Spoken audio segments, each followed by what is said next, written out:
Hey everyone, this is Louisa Munson. You might know me as Mrs. M, and you're listening to the highlights of our ebook Should I Move to Portugal, which is celebrating the first 5 years of our family life in this amazing country. Oh my goodness, what a day. It's been quite a tough one. And just limbering up, relaxing with a little reading from the book before we do the weekly Migration Tuesday live stream with Jorda in just a moment. Don't forget to catch it on the Expats Portugal YouTube channel. You're on Good Morning Portugal right now, and let's have a look at the book, shall we? Should I Move to Portugal? Can you guess where that is? You probably can from the title of the episode here. But look, Lisbon, but not as you know it. It's not what you think of, is it? When you hear the word Lisbon, not necessarily that picture. But this takes us into chapter 2 of the book. And let me read it to you now. Okay, Lisbon. It is because, well, Lisbon it is because that's where my work is, not because it's our dream destination. Funnily enough, it is for some people. It wasn't for us. And as you know by now, it's been a day and a half. It was always going to be rural central Portugal for us, and the capital was at some point inevitable. We'd have to go there at some point, wouldn't we, to fly in and out and do things in the capital and see the capital. But it was never going to be an essential part of our lives here.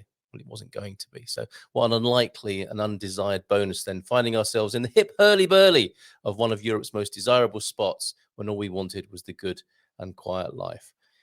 It's really a case, isn't it, of like, tell God your plans and watch him laugh. Accommodation has been serendipitously found. Again, a most unlikely location, a delightful condo apartment on a chic golf course development south of the river, set close to beautiful, quiet Atlantic beaches and in among the pine trees. Quite an extraordinary place to be. Boss Michael of Ournet wants us to be in Lisbon, where techie types will bring his bold plan for a revolutionary social network to life, and I will assist with the raising of awareness in the startup heat of the sun-soaked city. Doesn't look like it in that picture, though, does it? Our fairy godmother insurance company is happy to repatriate us back to UK. So it's time to see Louisa's mum, who is thankfully recovering, albeit miles and miles away. That's been tricky. This is our chance for a pre-Christmas trip home, as it turns out, as our vehicle, the Mazda Bongo, the Magic Bus, languishes oddly in Caldash. Still no word on a repair or any sort of update. They just can't seem to do anything with it.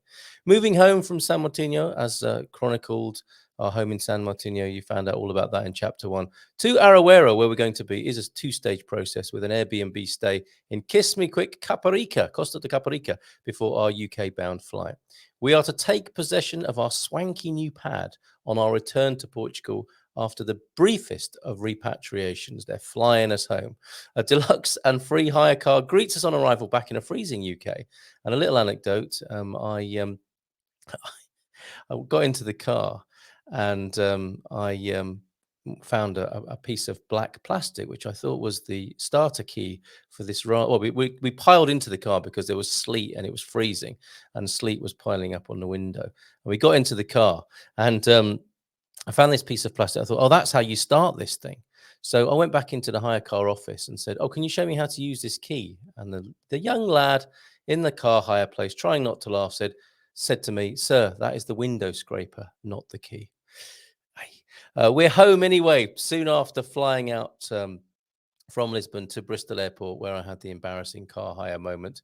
And we'll tell you more about being back in Lisbon, not as we knew it, not as we thought it was going to be, but Lisbon nonetheless. And we'll tell you more about that in the next reading from Should I Move to Portugal. Thank you for tuning in. You can hear this as a podcast, which you might be doing now. And the alternative is to watch it and see the pictures on YouTube as well. Please subscribe. Even if you're a dedicated podcast listener, could you do us a favor and subscribe to our YouTube channel as well to help us get up to that monetization 1K, golden 1K, and help us get to that place where we can support what we're doing with a bit of monetization on our YouTube channel. Really appreciate it. Really appreciate you. Take care and ciao for now. So we hope you're enjoying listening to our adventures. Don't forget that Good Morning Portugal is all about helping you to feel at home in Portugal. And if you'd like to know more about how we can help you on your journey, just go to www.goodmorningportugal.com.